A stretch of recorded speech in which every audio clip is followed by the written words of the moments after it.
Hey, can't sleep, huh? Yeah, we need that. Come here.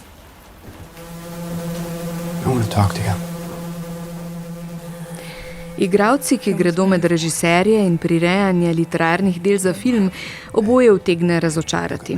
Kar pa nikakor ne velja za Kronologijo vode, drzen režijski prvenec Kristen Stewart, posnet po spominih Lidije Juknavič, ki je bil premierno predstavljen na filmskem festivalu v Cannesu, zdaj pa ga lahko gledamo pri nas.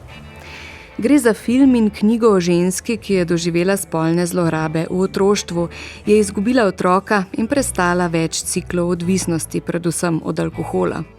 Obenem ponuja optimističen zasuk, možnost izhoda iz začaranega kroga, ki ga okrog protagonistke ustvarijo najtežja možna čustva.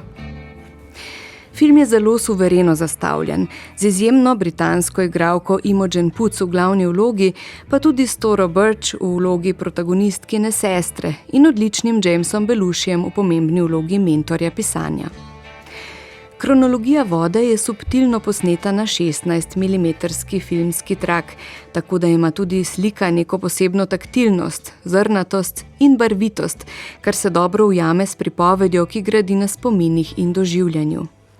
Vizualno je to delo močno, na trenutke se tudi poigrava z eksperimentalnim filmom. Prav tako ima močen zvočni dizajn. Izhajajoč iz misli z filmskega začetka, da so spomini zgodbe, sledi življenjski zgodbi pisateljice, ki je napisala predlogo za film, avtobiografski roman Kronologija vode. Lidija Juknavič je izhod iz težkih življenjskih situacij iskala v pisanju o prav teh. Film v tem smislu vzdržuje mit o tem, da umetnost izvira iz travm in bolečin, do česar imamo lahko zadržke.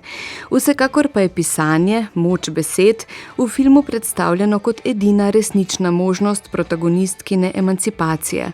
Možnost vzeti stvari v lastne roke in jih pregnesti v nekaj drugega in narediti korak naprej. Vsekakor Kristen Stewart v filmu ne izkorišča teh izkušenj, ampak poda le toliko informacij o njih, kot je za razumevanje zgodbe nujno.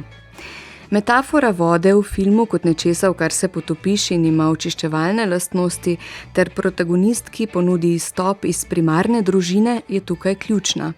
Ampak voda je tudi enačaj za solze, predvsem pa prispodoba za valovanje v življenju. Človeka silovit val odnese s sabo in nekam naplavi, vendar zatem morda zbere moč, da od tam odplava na boljši kraj.